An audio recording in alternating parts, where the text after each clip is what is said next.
Demar, just wanted to say deeply sorry for your loss. How are you doing with that? I mean, manage it.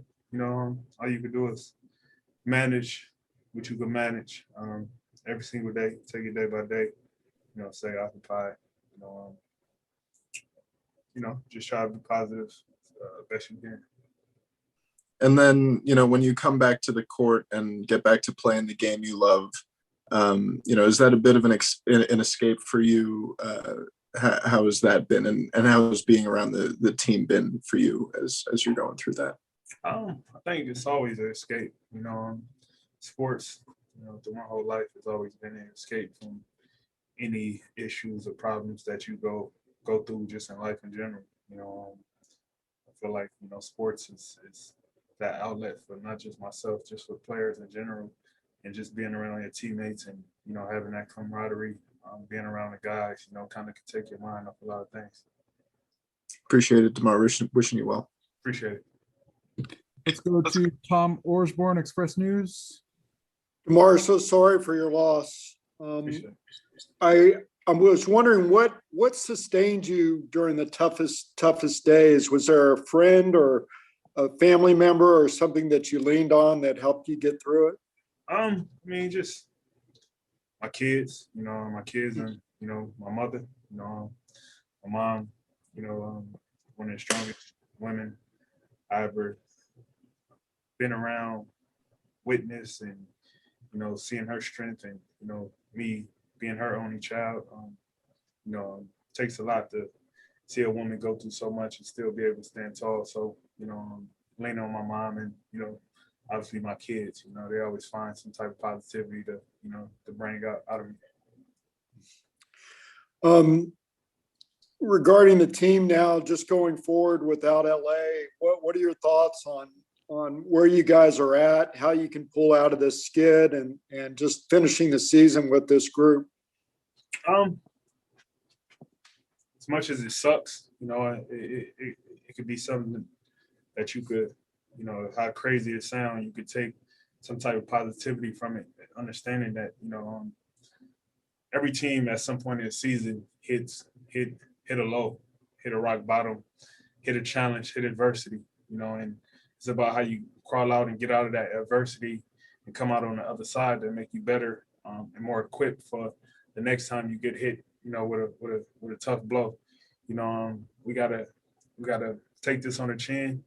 These past few games, understand how much it hurts, and we still got a lot of basketball to play to be able to turn this thing around and kind of let it build itself and be more resilient and be more aware of the sense of urgency we gotta have. Thanks, all right, Tom. thank you, sir. Yep. Let's go to Jeff McDonald.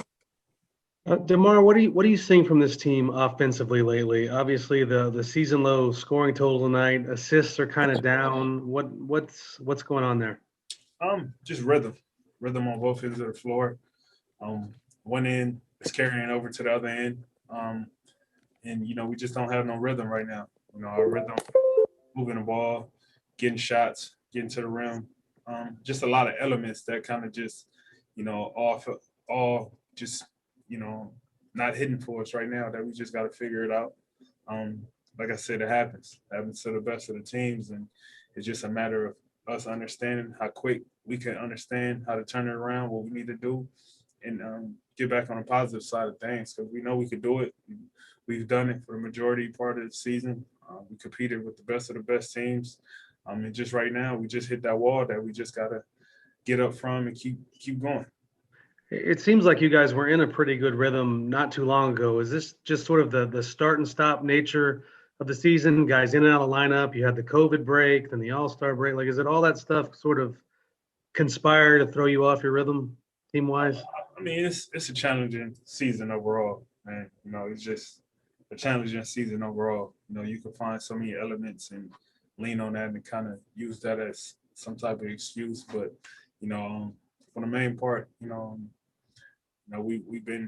we haven't been as good as we want to be these last few games, and the tide turns just as quick as it's going good. It could go bad, and it did. And now we got to understand we got to turn it back to the positive side of things, because everything's happening so fast. Playing, not really a chance to practice, not really a chance to really go over all the mistakes you made previously. You either playing every other day or back to back, and sometimes mentally that could be a challenge. That could be, fatiguing, but it's just not us. It's the whole league that's going through it, and we just got to figure it out. Thank you, sir.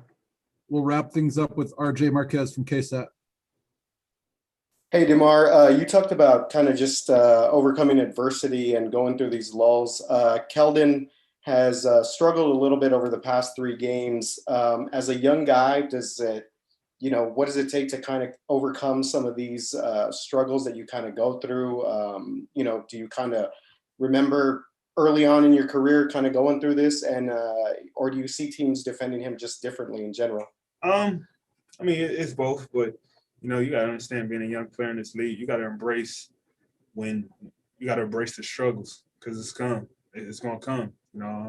It's a lot of trial and error come with it. It's a lot of challenges. It's a lot of elements that you fully haven't went through, especially with this strenuous season that we have.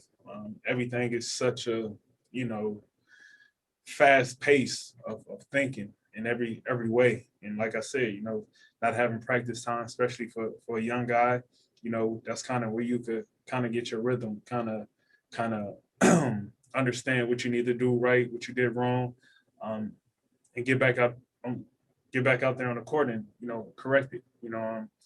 Now the only time you can really correct it is out there on the court. So you're gonna be okay. I tell him all the time, it happens. Don't get down on yourself.